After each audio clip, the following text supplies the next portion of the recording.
Boa noite, doutora Gilda. Boa noite, Alex. Olha, muito Tudo obrigada bem? por estar aqui mais uma vez com vocês no Fórum de Ufologia e Espiritualidade do Brasil UFO Network. Tá? Muito obrigada aí pelo convite. É Tá? uma parceria com a UFO Piauí, né, do César Crispim, lá do Piauí. Isso, que tem aquele trabalho bonito lá, né? A nossa campanha está ajudando milhares de pessoas no interior do Piauí e do Maranhão, nesse momento difícil de pandemia, de carência, né?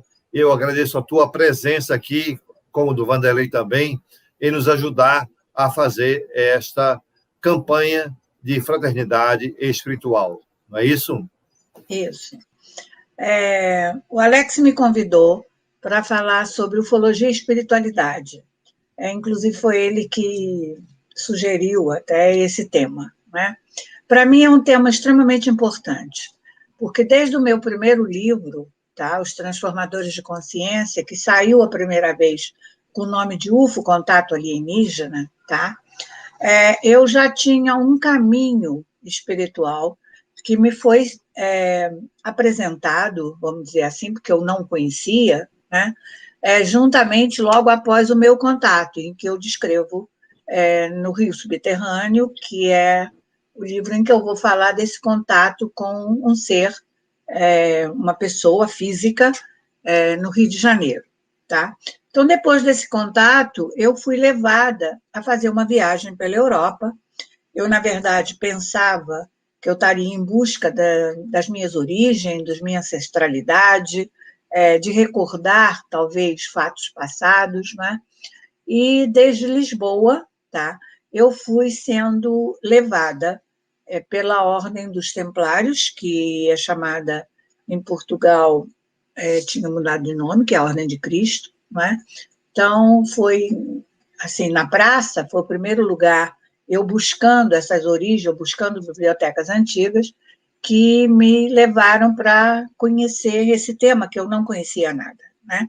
Depois continuei, fui parar em Santiago de Compostela, de lá eu fui para a França, para Paris, onde eu tinha uma filha que estava estudando, e aí na rua, que eu relato no meu livro, eu fui levada para um mosteiro e fui levada para conhecer um pouco mais o que teria sido a Ordem dos Templários, e inclusive o papel de São Bernardo de Clairvaux dentro dessa organização.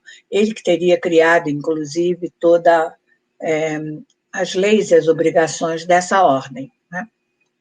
E aí fui tomando conhecimento de toda uma parte da espiritualidade que eu não conhecia. Eu era, assim, católica, criada dentro de colégio interno, de freira, dos de 9 aos 18 anos, e não tinha muita ideia de nada disso, nem dessa parte mais esotérica, espiritual na minha vida. Após esse contato que eu tive no Rio, né, é que começam as experiências a me acontecer, porque eu tinha levado um estímulo na energia da minha Kundalini, que eu também não sabia nessa época o que era, e que é quando eu também, juntamente com o estudo dos abduzidos primeiros, né, principalmente no caso Suzy, que eu falo no meu livro, eu vou tomar conhecimento de frequências de energia, das pessoas fazendo um enorme campo elétrico, espiritual em volta, praticamente iluminando quando meditava uma sala que eu não tinha ideia do que fosse aquilo, é que eu vou começar a pesquisar toda essa outra parte desse caminho iniciático que eu conhecia muito pouco. E na França eu vou ser apresentada a isso também, em que, em determinada noite, vão me dizer, você sabe por que você está aqui? Quer dizer, até aquele momento, nós estávamos só ouvindo falar de construtores de catedral, de ordens esotéricas, de templários, de como aquilo foi feito, o que aquelas catedrais formavam esse campo que ajudava a expandir a consciência. Era sobre isso que falávamos, tá? E, de repente, numa noite, quem estava me conduzindo me disse, sabe por que nós estamos aqui? Você conhece aquele filme Contato Imediato, Terceiro Grau? Eu digo, claro, já vi muitas vezes. Ele disse, por isso que nós estamos aqui. Então, ali eu comecei a perceber essa ligação, tá?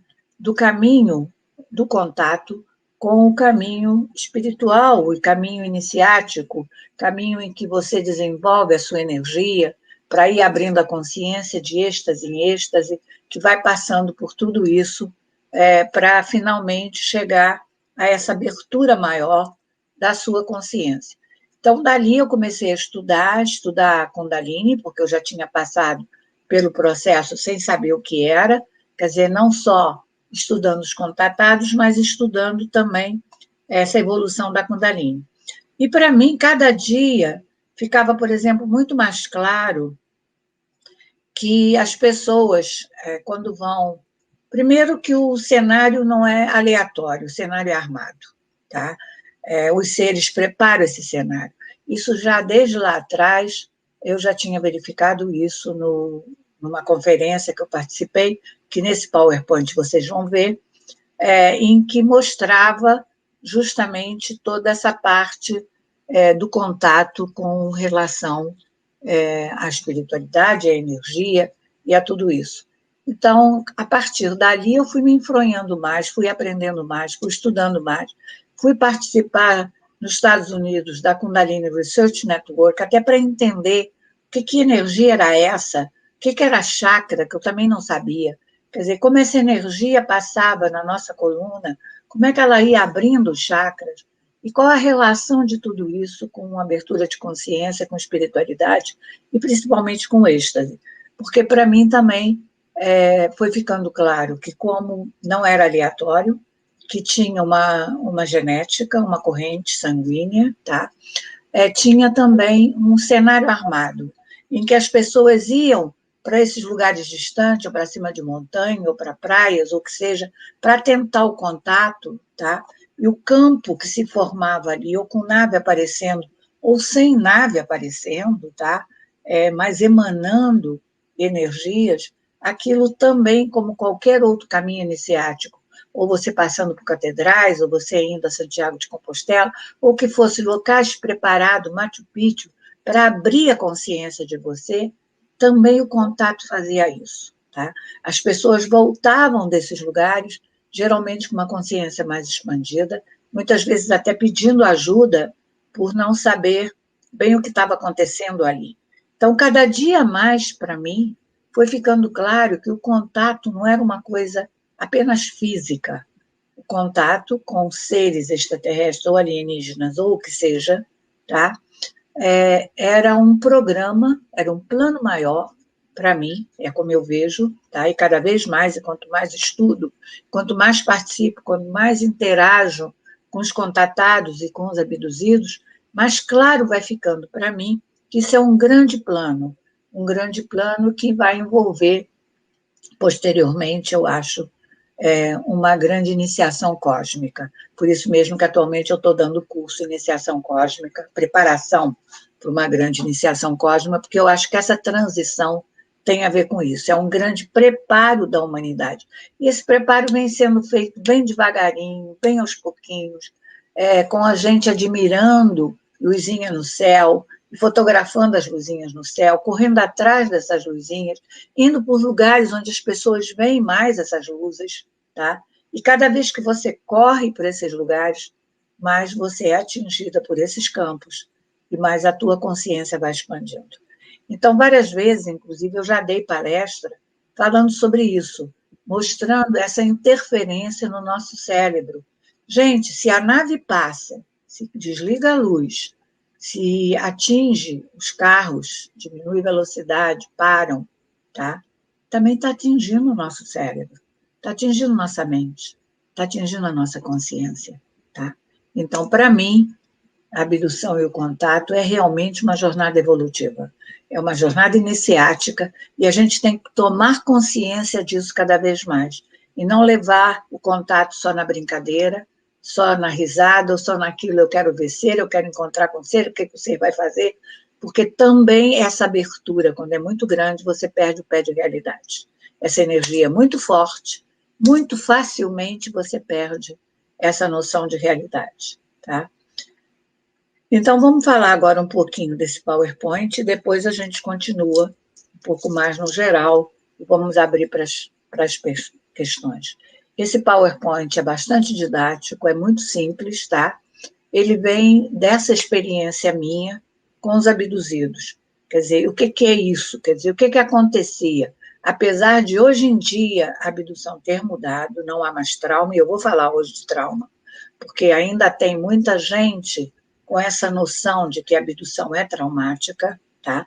Ela foi traumática, ela não é mais, pelo menos nos últimos 2 anos, não encontrei mais abdução nas pessoas mais jovens traumática, tá? Mas a grande maioria ainda tem essa noção de trauma. E por isso nós vamos falar um pouquinho sobre isso agora aqui nesse PowerPoint. Então, esse trauma, tá? O David Jacob, no seu livro Vida Secreta, que é para mim um dos grandes livros de abdução, tá? Ele vai colocar que os problemas resultantes dessa síndrome pós-contato, tá? Levam homens e mulheres a questionar a sua estabilidade mental. Eles são extremamente introspectivos, constantemente ruminam sobre os seus comportamentos desagradáveis, tanto sexuais como outros, pelo resto de suas vidas. Isso é o que acontecia, tá? Nas últimas pesquisas, tá, que fizeram de personalidade, eles já não são introspectivos. As pessoas, com os contatados e os abduzidos, têm mais atualmente um perfil de liderança, tá? Isso veio mudando, isso é lá atrás, tá? Essa crise é um processo longo, de várias fases, tá? Vocês não pensam que isso é curtinho, é um processo, muitas vezes, de uma vida. As lutas são travadas na psique, o mundo só vai perceber lampejos disso. Por isso que o livro do David Jacob é chamado Vida Secreta, porque a maioria das pessoas, quando passa pelo contato, pela abdução, tranca. Eu mesma, eu escrevi Os Transformadores, que é o livro da psicóloga estudando os abduzidos, e o meu livro, que é O Rio Subterrâneo, que é a minha história, eu só tenho coragem de escrever 10 anos depois, tá? Quando eu já sabia que as pessoas não iam me julgar tanto, nem iam me interpretar mal, tá? Assim mesmo, ainda escrevi com muito receio, tá? Atualmente é muito mais tranquilo, com todo o movimento que já tem de internet, as pessoas já aceitam muito mais tudo isso, tá? O abduzido vai ter que lidar com as suas emoções destrutivas, reprimidas, e esse é o momento que eu tenho sentido e tenho percebido, até nos cursos e tudo, é o momento que nós estamos fazendo isso, essa limpeza, tá? O fato de estarmos bastante isolados com lockdowns, ou trancados em casa, ou em quarentena, está fazendo com que essas emoções que nós não conhecíamos, que são nossas sombras, começam a sair, tá? E nós temos que removê-las. Nós temos que tirar do caminho, tá? Para ter o influxo das energias superconscientes, tá? Para levar, então, finalmente, você a desenvolver as funções mais superiores, tá? Só depois de um tempo que você realmente passar o que nós chamamos morte ou noite escura da alma, tá? É que o teu eu superior vai poder começar a comandar a tua personalidade, tá? Mas nós ainda, nessa nossa sociedade, temos um apego muito grande ao ego. E não quer dizer que o ego vai morrer, porque sem ele eu não funciono aqui, na terceira dimensão. Mas ele tem que ficar mais suave, mais submisso à guiança do eu superior, tá? Porque quando essa crise, tá, você não a expressa, ela não é expressa numa irritabilidade, agressão, tá? Ela pode gerar uma angústia mais depressiva e uma tendência a criar fantasias para compensar isso, tá? O trauma não sendo superado, ele vai fazer dificuldade nessa transmutação. E pode também que o ego vá se identificar com as energias, tá? E aí vai aquele que vai achar que ele é o extraterrestre superpoderoso, ou ele é Jesus Cristo, ou ele é um faraó famoso, Akhenaton, ou o que seja, tá? E aí é um problema, porque esse messianismo é que criou durante todo esse tempo, e agora isso tem acontecido menos, até por causa, talvez, da internet mesmo, tá? Muitas seitas, e até seitas que levaram a fanatismo e até a morte. Então, essas energias são fortes, se você não sabe lidar com elas ou não aprendeu, ela pode se desviar em muitas direções. Mas por que acontece tudo isso? Tá? É só o trauma, realmente? Tá? Como irritabilidade, sensação de perda de controle, desordem de sono, pânico, fobias, pesadelos recorrentes, desordem psicossomática, ansiedade, hipervigilância e até anestesia emocional pode ocorrer. O que é isso? É quando você passa por uma situação traumática, gente, não necessariamente você vai ter só essas fobias ou essa coisa de irritabilidade. Você pode fazer o oposto. Você pode ficar extremamente anestesiado. Significa que aquilo é aquela pessoa que vê o circo pegar fogo e não vai se importar, porque o circo está pegando fogo, porque ele criou uma anestesia emocional a partir do trauma. Então, nós temos que estar muito atentos a isso. Agora, são esses efeitos as únicas consequências? O que é que eu observo nesses anos todos, trabalhando com abdução, trabalhando com os contatados, tá? Eu percebo isso, quer dizer, antes, durante 30 anos, eu lidei muito com esses traumas, com efeitos traumáticos, com regressões traumáticas, com muita dor, tá? E quando eu comecei a trabalhar com isso, eu justamente fui trabalhar com hipnose porque eu queria curar essa dor. Eu achava que tinha que ter uma forma de eu poder aliviar essa dor nas pessoas, tá? Agora, como eu falei, isso já não ocorre. As pessoas mais jovens, com menos de 50 anos, quando têm memória de terem sido levadas por uma nave ou por seres, ou seja, dormindo, ou seja, acordado, até porque uma outra coisa mudou no fenômeno. O fenômeno anterior era bastante físico. As pessoas tinham muita memória com fisicalidade, tá? O fenômeno hoje, 80%, as pessoas têm memórias fora do corpo, dormindo, tá? Ele é muito mais sutil e ele é menos traumático, tá?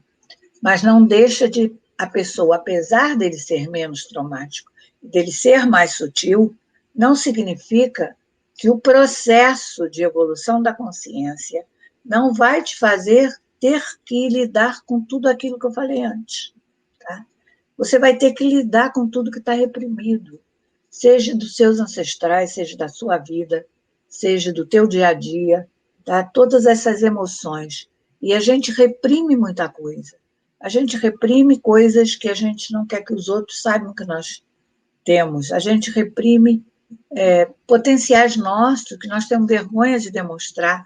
Às vezes nós queríamos ser uma cantora, mas achamos que não cantamos bem e aí não deixamos de cantar. E aquela potencialidade fica reprimida, tá?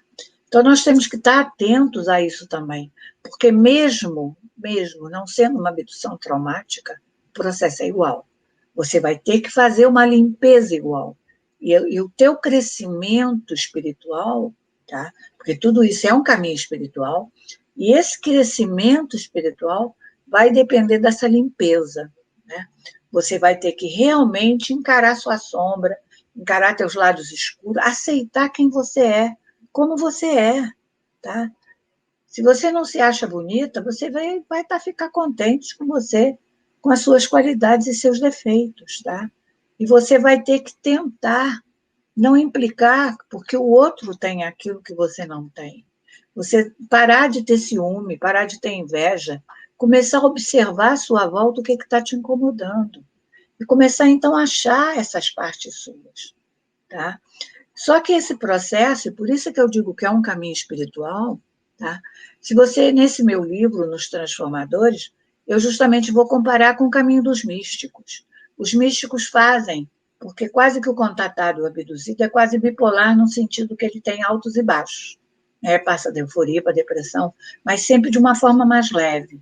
A depressão de um contatado e abduzido nunca é profunda, tá? Ele sai dela com muita facilidade.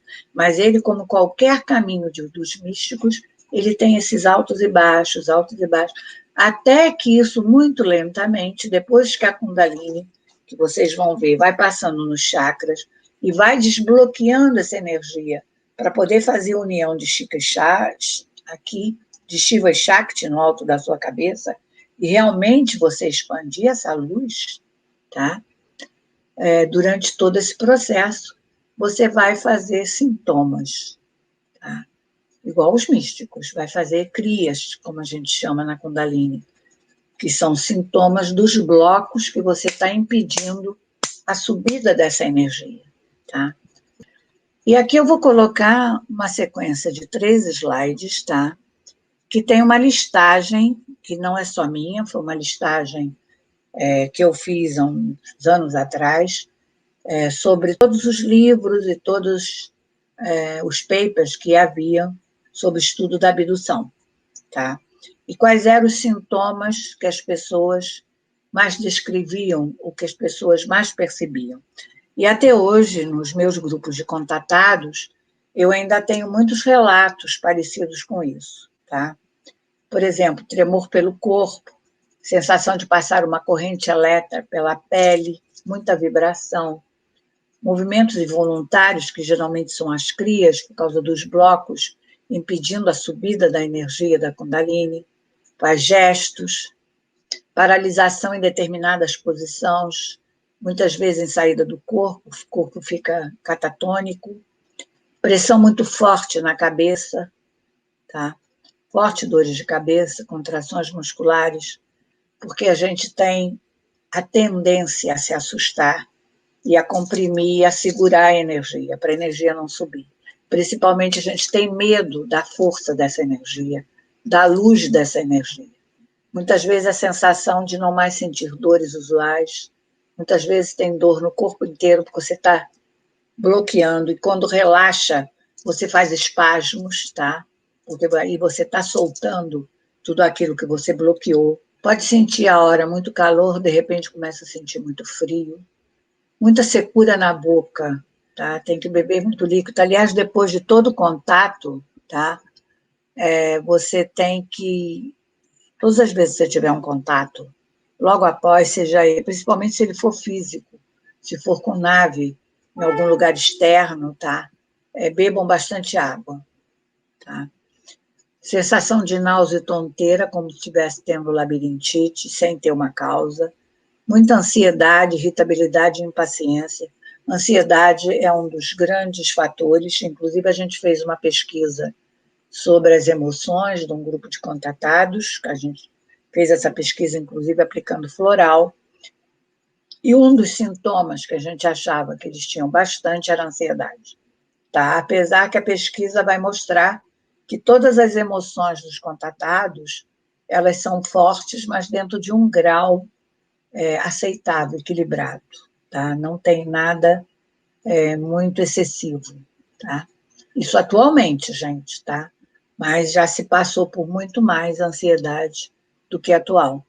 Às vezes, confusão mental, é muito comum a pessoa vir a mim, quando começa a ter esses fenômenos todos, eu estou ficando maluco, isso aí não é normal, a minha mente não está boa, eu devo realmente estar ficando doido, tá?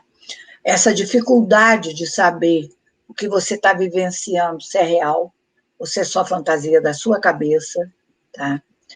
Muita desorientação no tempo, que faz lapsos de tempo também, é muito comum as pessoas terem vários relatos de lapso de tempo, pode ter palpitação, dores no corpo, sonolência de dia, de repente, atualmente tem muito relato disso, as pessoas estão tendo muita sonolência, tá?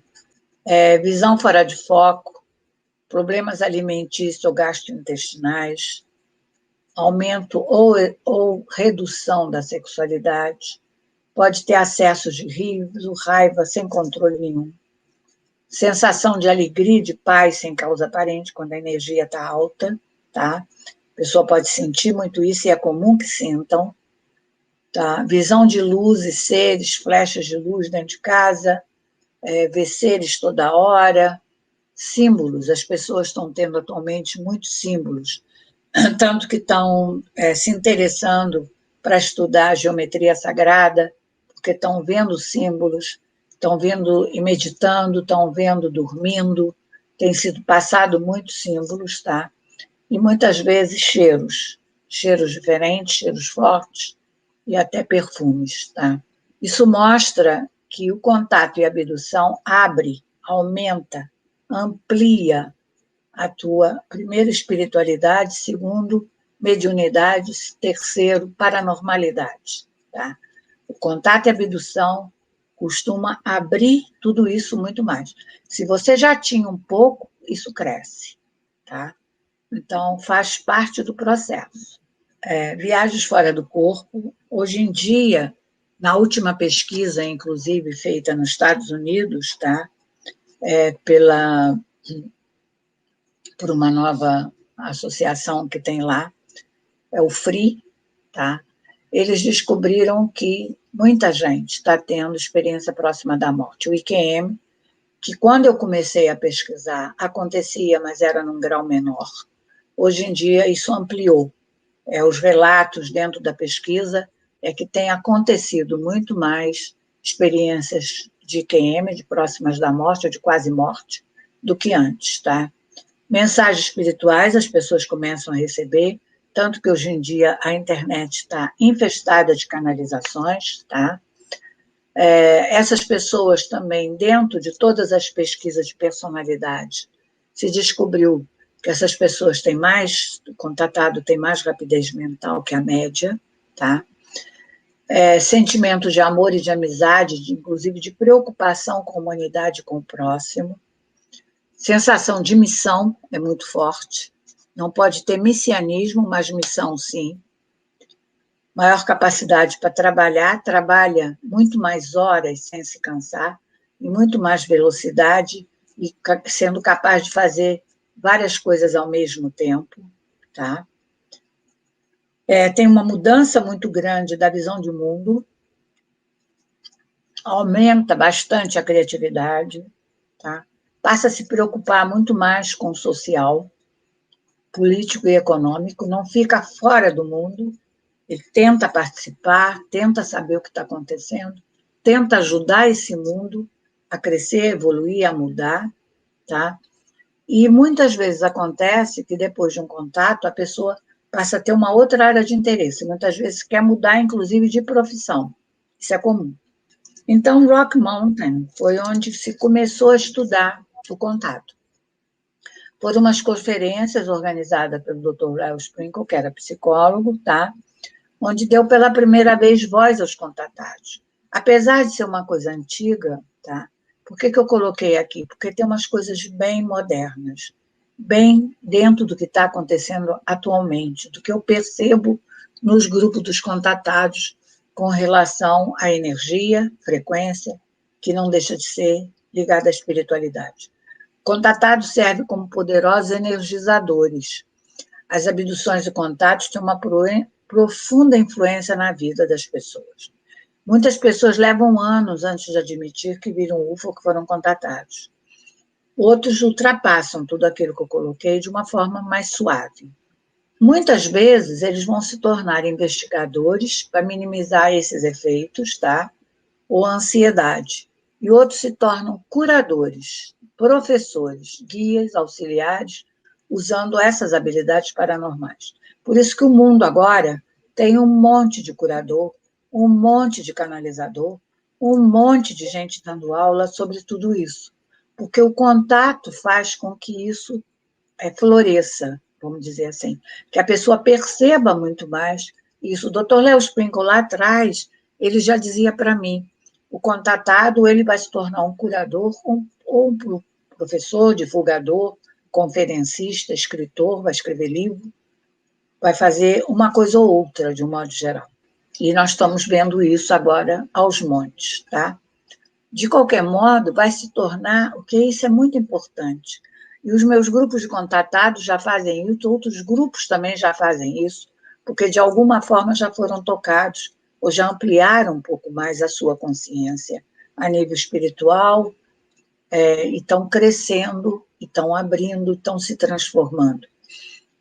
Então, isso vai se tornar uma enorme rede de assistência, tá? Não é culto, mas as pessoas tentam sobreviver à ansiedade que ficou da experiência. O mais importante é o número de pessoas, mas a rede de pessoas, gente. A formação dessas redes no WhatsApp, das pessoas que já têm mais abertura, que já têm mais consciência, um vai passando a mensagem para outro, vai se filtrando essas mensagens, e um vão ajudando aos outros a entender um pouco mais o processo, a entender um pouco mais o que está acontecendo, e todos vão expandindo a consciência, vão crescendo espiritualmente, vão crescendo como pessoas e como ser humano. Ainda é complicado admitir-se um observador, uma testemunha, ou dizer que está em contato com uma inteligência alienígena através de mensagens mentais. Mesmo com todas as canalizações hoje em dia, ainda são bastante, muitas vezes as pessoas são ridicularizadas quando dizem que recebem mensagens, tá?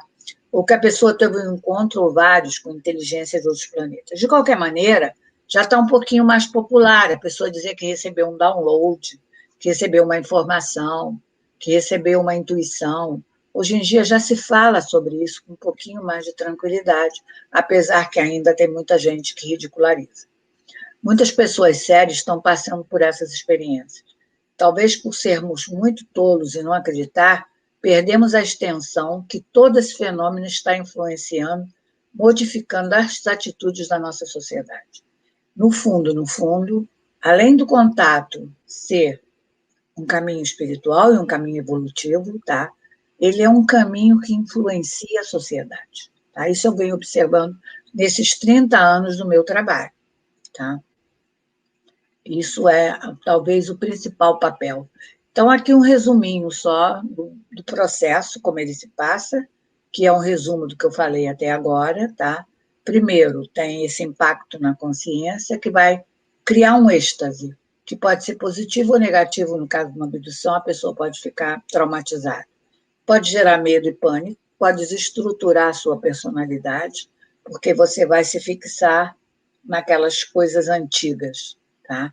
E essas neuroses que você tinha antes podem aflorar e ser difícil de tratar. Aí temos os efeitos energéticos, né? Que fazem todos esses sintomas psicofísicos, que inclusive uma subida de Kundalini, ela pode ter esse papel espiritual de ir abrindo a sua consciência, passando pelos seus chakras, mas ela também pode ser só uma físio-Kundalini, que é só essa energia que vai vibrando no seu corpo, tá? Temos o inchaço do ego, que eu já falei, que pode levar ao messianismo, a pessoa pode passar a ter certas compulsões estranhas, dela não entender, resolve mudar de casa, mudar de lugar, viajar para outro lugar, não sabe nem porquê, mas se muda, tá?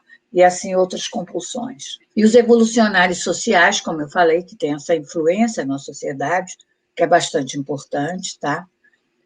E aí a pessoa, quando abre a consciência, ou muitas vezes vai a um lugar desse, tá? Quando volta, por exemplo, foi à Europa, teve meditando em catedrais, foi a Machu Picchu, ou então teve num encontro em que apareceram várias naves no céu, você esteve debaixo daquele campo vibratório, tá? Muitas vezes pode acelerar os eventos na sua vida. Eu costumo falar, porque como eu também já passei por iniciação com o Dalai Lama e vi isso acontecer na minha vida, as coisas começam a se acelerar, as boas e ruins, à tua volta, sem você ter controle naquilo. Tá? É para limpar, para organizar, mas muitas vezes é assustador, porque faz uma velocidade muito grande. E aí, nesse momento, muitas vezes você pode entrar numa tristeza, numa depressão, porque está sem controle daquilo, mas isso não é ruim, isso é simplesmente para o teu ego abaixar e deixar o teu eu superior tomar conta. E aí, finalmente, você vai expandir essa consciência e vai ficar mais preocupada com o planeta e com a humanidade. Agora, por que tudo isso ocorre, tá, gente? Ainda somos vítimas? Ainda tem tempo para isso? Eu acho que não. Acho que é por isso que a abdução agora mudou. Até dentro das naves não tem mais tela, não tem mais nada, não tem mais catástrofe dentro das naves, porque eu acho que nós não temos mais tempo de ser vítimas, nós estamos num processo acelerado de expansão, de preparação para essa grande iniciação. E nós temos que estar conscientes disso, que o fenômeno é um caminho evolutivo e é um caminho espiritual. Se nós não queremos passar o resto dos nossos anos nos lamentando, tá? É melhor a gente dar uma olhadinha exatamente no que os antigos nos ensinavam. Por isso que a psicologia transpessoal foi procurar a filosofia perene como uma base. E eu também, quando eu comecei a estudar o fenômeno da abdução, que eu não sabia o que era e eu não tinha muito em que me embasar, o que eu fui buscar? Eu fui buscar exatamente a psicologia transpessoal, a filosofia perene, né? Fui entender, como eu já falei, a Kundalini, tá? Então, para quem não sabe, muita gente aí sabe que é a Kundalini, mas para quem não sabe, eu botei uns 2 slides aqui, muito leve, é muito mais profundo do que isso, é só uma pequena pincelada. A Kundalini Shakti é uma energia feminina espiralada, um vasto potencial de energia psíquica, é a corrente térmica mais poderosa que nós temos no corpo. Ela pode passar a tua vida inteira dormindo, tá? Mas ela pode despertar por qualquer coisa, até com um tombo batendo cóccix no chão. Mas o contato, para mim, ele dá um impulso na Kundalini. E por isso que as pessoas passam a ter tudo aquilo que eu já coloquei, tá? E quando a Kundalini Shakti, que é o poder da consciência, sobe para se unir na coroa, como eu já falei, tá? Shiva, que é uma energia. Então, essa energia sobe por esses centros psíquicos, que são os chakras que você tem, ao longo do eixo da coluna, que são potenciais de consciência. Mas aí também é que a gente, com os traumas, com os bloqueios, com os medos, com as ansiedades, a gente vai segurando a energia por aí tudo, e aí que vai dando essas crias ou esses sintomas dos quais a gente não gosta e começa até a ficar apavorado. Inclusive apitos, sons de sino, que hoje em dia eu tenho visto muitas pessoas nos grupos falarem sobre isso, tá? É a Kundalini. A Kundalini, que em determinado bloco, você pode ouvir sons como apitos, tá? Ou como sinos também. Isso é um estudo profundo e grande, tá? A gente, quando dá o curso básico, para se entender um pouco mais, é um dia inteiro de aula, não é esse pouquinho que eu estou botando, mas isso é para vocês só terem, para quem não conhece, ter uma noção, e para quem conhece, recordar. A pesquisa da Kundalini implica no estudo psicofisiológico do homem para determinar a natureza do processo biológico responsável pela origem da força psíquica na raiz de todos os estados transhumanos de consciência e faculdades paranormais, inclusive os fenômenos psi. Isso disse o Gobi Krishna, e eu aqui incluo os fenômenos espirituais. Tá? A Kundalini está na raiz de tudo isso. Então, se nós não entendermos o que é essa energia, o que é essa força que nos transforma, tá? Nós vamos ter muita dificuldade de perceber o processo que estamos vivendo no planeta, tanto a nível individual como a nível geral, tá? Que é para a nossa evolução, que é para nós crescermos como seres humanos, para cuidarmos melhor desse planeta e podermos ajudar a nossa ascensão pessoal e geral, tá? Porque cada ser humano que eleva, cada ser humano que expande sua energia, que amplia seu campo, tá? Se você tem uma frequência alta, gente, você não precisa combater a negatividade, porque ela se destrói sozinha, tá? Então, o que nós temos que aprender é justamente expandir, subir a frequência e mantê-la alta. E para isso nós temos que limpar todos esses blocos responsáveis. O principal que eu queria passar para vocês era isso. Para mim, um caminho espiritual, é um caminho mais que espiritual, é um caminho iniciático, tá? Eu acho que todas as forças espirituais que comandam o planeta, sejam elas humanas ou não humanas, extra-humanas, tá? Fazem parte ou impulsionam esse grande plano, esse grande processo. E do momento que a gente vai tomando consciência disso, e mais a nossa consciência vai se expandindo, tá?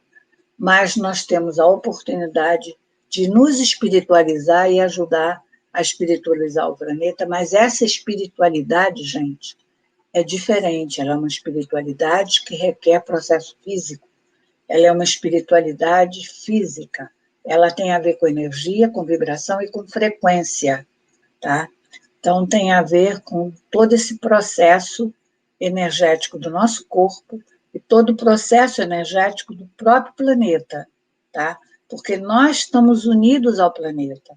Então, se nós não nos modificarmos, se nós não ascendermos, o planeta também não ascende. Por mais espiritualizado que eu acho que eu seja, por melhor que eu me considere, tá?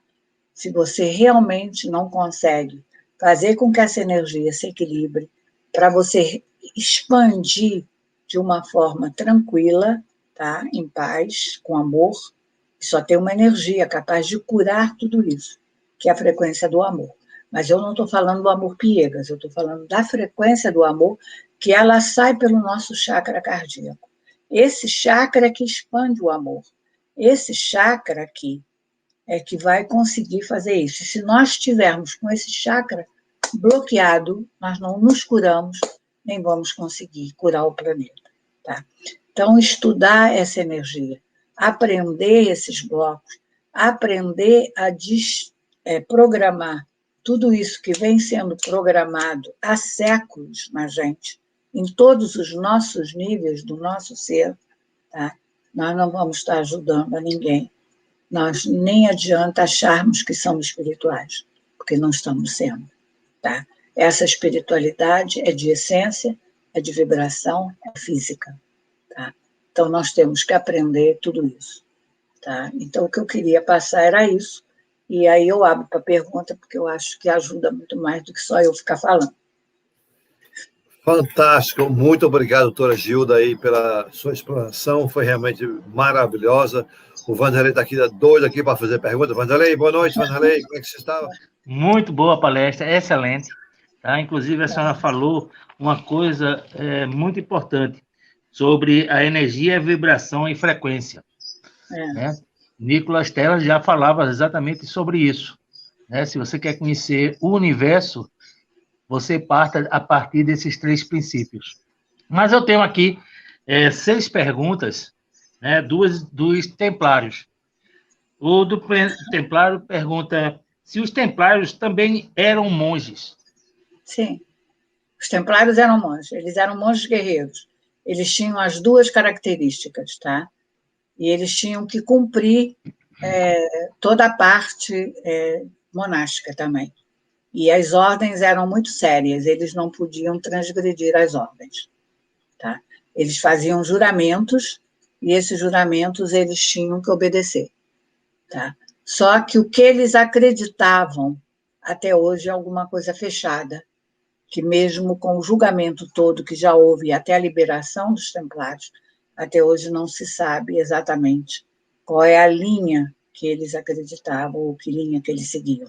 Mas eles eram monásticos, inclusive a ordem foi escrita por São Bernardo de Clairvaux, que é monge cisterciense, trapista, tá? De modo que eles obedeciam tudo isso que tinha sido. Então, eles tinham os 2 lados. Tá? E não podiam matar cristãos. E eles não podiam matar cristãos. Interessante. Então, eu acho que a senhora respondeu essa segunda pergunta. Ele pergunta qual é a interação dos templários com outras ordens religiosas. Existiam muitas ordens, tá? Mas as ordens religiosas, tipo os hospitalários, todas as outras ordens não eram exatamente igual. A interação deles era só com a ordem cisterciense. E se você for pesquisar, você vai ver que São Bernardo pega um mosteiro pequenininho de Citeaux, tá? Em pouco tempo ele expande, antes dele morrer já tinha 300 e tantos mosteiros cistercienses pela Europa, e a expansão dos templários é igual. Teria também tantos castelos templários difundidos pela Europa. Tá? Eram eles mesmos que construíam os castelos? Sim. Os templários? Sim, tinham doações, principalmente em Portugal. Eu sei um pouco mais das doações em Portugal, mas a ordem que eu conheço um pouco mais é a parte de Citeaux, a parte ligada a São Bernardo. Né? E a influência de São Bernardo na criação do Reino de Portugal, tá? E, lógico, se ele teve influência na criação do Reino de Portugal, vai ter influência nos descobrimentos e, portanto, no Brasil. Né? Perfeito. Vamos entrar agora nos abduzidos. Tem uma pergunta aqui, que embora eu tenha visto que a senhora respondeu durante a sua palestra, mas ficou exatamente a dúvida de uma pessoa, Sandra. Ela queria saber se os abduzidos têm uma evolução superior, inferior ou simplesmente elas se fecham. Como é que é? Superior, se os abduzidos têm uma evolução, se é superior, se é uma evolução inferior ou se elas apenas se fecham para tudo. Bom, eu não entendi bem o que é superior ou inferior. Eu acho que ela quis dizer o seguinte, essa evolução é para melhor, é para pior ou simplesmente não tem nenhum tipo de movimento que faça com que ela tenha uma reação diferente? Olha, eu nem vou responder por mim, independente da minha pesquisa, tá? Quando foi feita uma reunião em Harvard, fechada, dentro da escola de filosofia lá, tá? Que o Dr. John Mack teve que fazer, e tinham uns 9 abduzidos, o Dr. John Mack, vários cientistas, foram vários dias de discussão, e o resultado final foi que a abdução levava a uma expansão de consciência e que as pessoas se tornavam melhores pessoas e melhores cidadãos do mundo. Tá? Então, estou respondendo. A abdução, a pessoa ela só é pior se a pessoa não tratar o trauma, tá? Se a pessoa ficar ruminando o trauma a vida inteira, ela pode ser negativa. A pessoa tem que ultrapassar esse trauma para ela se tornar positiva. Correto.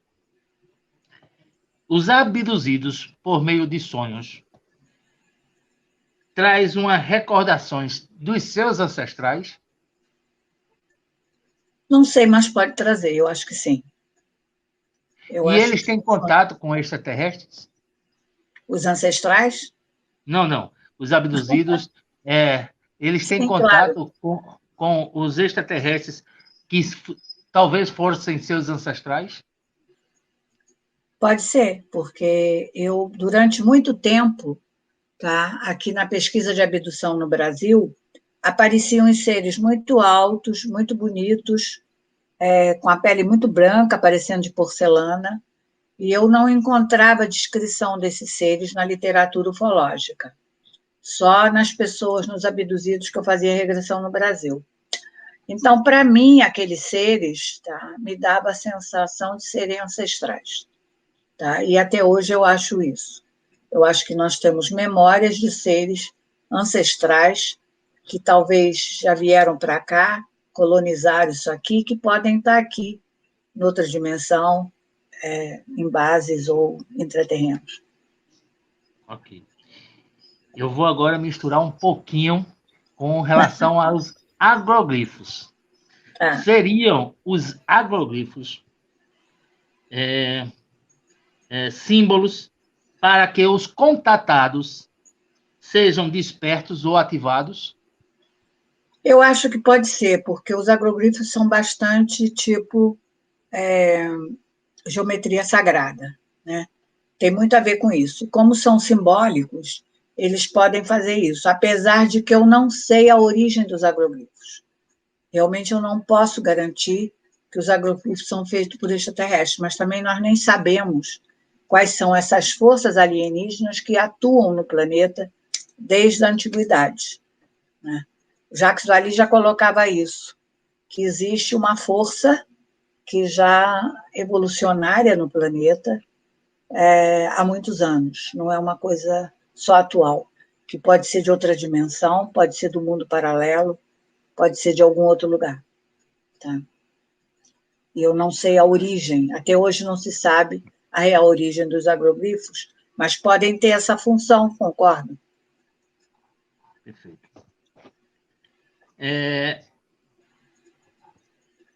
Em algum momento, ou alguém teve um EQM que mostrasse um contato com um extraterrestre? Eu acho que tem muitos relatos. Não é minha área de pesquisa. Eu não pesquiso EQM, tá? Mas eu já ouvi muitos relatos de pessoas que tiveram esse tipo de experiência e que nessa experiência, ao passar aquele túnel encontra com seres e que muitas vezes esses seres têm aspectos de seres de outras órbitas ou de outros lugares. Então, eu acho que sim. E uma pergunta aqui muito intrigante é o seguinte: o que nós precisamos para ter essa iniciação? Eu acho que São Bernardo já falava isso. Você pode se preparar, você pode querer, você pode fazer tudo, tá? Mas a graça, ou a energia, ou a luz, vem de cima. Você não tem esse controle, tá? Então, a única coisa que você pode fazer é procurar ir para lugares em que esteja acontecendo contato, ir para lugares que são fortes energéticos, que têm campos eletromagnéticos que ajudam a expandir a consciência. Você pode fazer tudo isso. Agora, a luz, o contato real, só vai acontecer se você tiver a genética certa e tiver um cenário armado por quem está orquestrando tudo isso. A minha última pergunta é a junção, na realidade, de 3 pessoas que tiveram a mesma dúvida. Qual foi o seu maior contato? E onde foi? Eu não sei se teve o maior, quer dizer, para mim, o que eu conto no Rio Subterrâneo, que é o ser na minha casa, que é o que faz o impulso da minha Kundalini, tá? Foi o primeiro, que é o que me fez abrir a consciência, começar a crescer, começar a buscar, e eu nunca mais fui a mesma pessoa depois desse contato. Agora, o segundo maior é o que eu contei na última live que eu dei aqui, que foi o da Amazônia, tá? Que eu estava com o Dr. John Mack na Amazônia, né? Mas o que realmente me impulsionou para fazer o que eu faço, para mudar minha vida, minha pessoa, foi o contato que eu descrevo no Rio Subterrâneo, que eu chamo de Noite Especial, que foi de Ramon na minha casa. Se quiser que eu conte aqui, eu posso contar. Por favor. Eu não tinha nada de diferente, eu estudava psicologia nessa época, tinha acabado de me formar, tinha um consultório em Ipanema, era uma dondoca de Ipanema, sem nada de diferente ou de especial, a não ser ter sido criada num colégio de freira normal, como todo mundo, tá? Então, eu, uma noite, sou convidada para ir a um jantar, quando eu saio do meu consultório, na casa de uma amiga da pessoa que trabalhava comigo. E eu vou fazer um resumo aqui, porque se a pessoa quiser saber os detalhes, é melhor ler meu livro, O Rio Subterrâneo. Eu vou a esse jantar, nesse jantar era em inglês, tinha gente da ONU, muita gente, era um jantar de negócio, tá? E lá eu vou conhecer um casal argentino, que eu pensei que era um casal, mas eram irmãos, que vão me falar de uma pessoa diferente que tinha poderes especiais. Eu marco um jantar na minha casa, por uma semana depois, convido esse casal, esse irmão com essa irmã, e convido mais outros tantos pesquisadores de paranormalidade, do que fosse. Eu não lidava com ufologia nessa época, só com estudos de paranormalidade. E aí reúno aqueles amigos, mais ou menos éramos 10 a 12 pessoas na minha casa para esse jantar. E essa pessoa chega, senta em volta de uma mesa, com todo mundo conversando, e quando eu percebo que os copos estavam vazios, todo mundo tomando uísque, eu me levanto para ir no bar pegar mais bebida.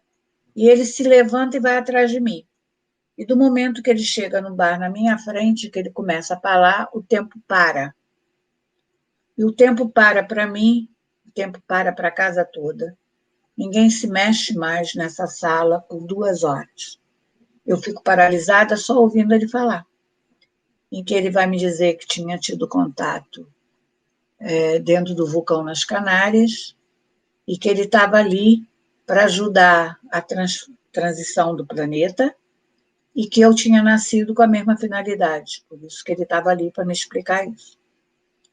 E ele sabia tudo meu, sabia meu passado, meu presente, meu futuro, mas não como uma cartomante ou um vidente. Ele sabia, literalmente, tudo meu, tá? E o tempo para por 2 horas, ele vai me explicando as coisas, vai falando, tá? Até o momento que ele diz, agora nós voltamos.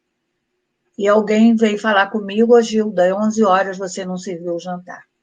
Ali, nesse momento, todo mundo se movimenta e ninguém percebe que o tempo parou por 2 horas. Tá? Então, esse fenômeno mudou minha vida. Ele deu, nessa noite, em conversa ali, depois a gente se reúne, depois do jantar, outra vez sentados, e ele olha para todo mundo e pergunta assim, se tiver um extraterrestre aqui no meio de vocês? E ninguém responde nada, porque a pergunta foi tão insólita que ninguém tem coragem de responder.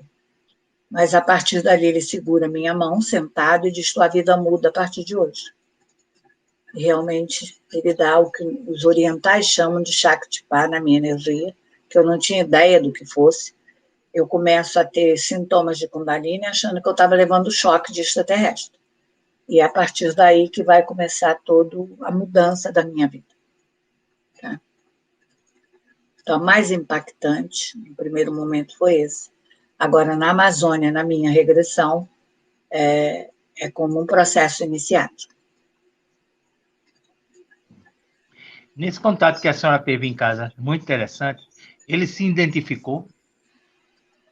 Não, ele só disse que teve esse contato lá. Aí, na segunda vez que eu o encontro, tá?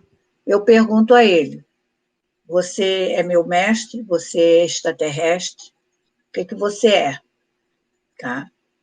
Ele olha para mim e diz assim, eu sou o que você é, só que eu sei e você não. E eu até hoje não sei.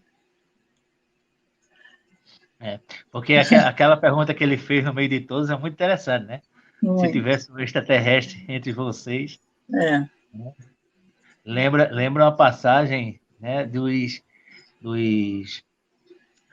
na Bíblia que fala exatamente isso. Né? Não se esqueça da hospitalidade, porque mesmo vocês não sabendo, vocês hospedaram anjos. Pois é, Né? exatamente isso. Perfeito.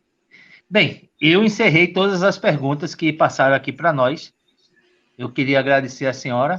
O Alexandre deve estar retornando aí para a gente dar o boa noite. Muito obrigado pela palestra, muito interessante. Né? Muito obrigada a vocês também.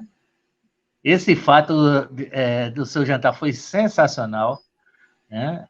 É algo assim bem diferente, né? Pelas informações do tempo e das informações que lhe trouxe. Né? E desejamos a todos uma boa noite. Alexandre, é contigo.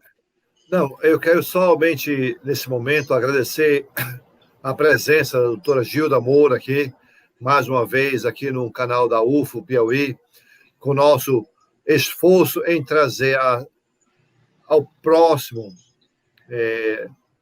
ajuda, né, necessitada para o pessoal que está muito carente lá no interior do Piauí e do Maranhão, né? Eu estou com um problema na voz aqui. Hoje estou com a infecção aqui na minha garganta. Não dá para falar muito bem. Mas eu quero agradecer a todos aqui presentes pelo esforço em trazer ao próximo a contribuição do César Crispim. É isso? Wanderley, as suas considerações finais e depois a Gilda Moura. Bem, queria agradecer mais uma vez, parabenizar a UFPI e a Crispim por essas oportunidades. A doutora Gilda, que nos trouxe mais uma vez as suas brilhantes informações. E desejar a todos um bom final de semana. E lembrando que amanhã nós temos uma outra live, nós vamos até domingo, né? E não percam.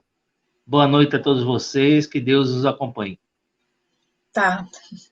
Boa noite a todos, muito obrigada por terem me ouvido, espero que eu tenha ajudado a esclarecer um pouco mais sobre o processo, né? Agradeço ao Alex outra vez, e aí que todos possam colaborar um pouco aí com o Crispim nesse lindo trabalho que ele está fazendo, tá? Boa noite, muito obrigada. Namastê.